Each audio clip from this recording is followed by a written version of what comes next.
Tinted paper install है, इसकी आपको इजाजत नहीं है। क्यों रखी है भाई? यहाँ पे सवारियां बिठाते हो? निकाले।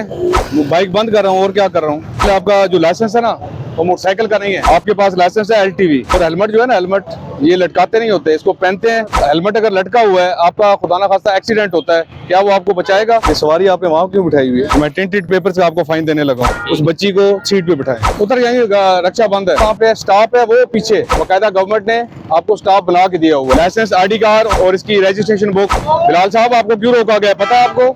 1 वे से आ रहे हैं आप, 16 साल एज है, आप बाइक नहीं चला सकते, पता है आपको? ये देखें, इसकी हालत देखें, सारा जंग लगा हुआ है, कोई सफाई का म्यार नहीं है। दूसरा, आपके टिंटेड पेपर्स हैं, इसका मैं फाइन करूंगा, उतारेंगे तो आप सही। आपका स्टाफ कहाँ पे है?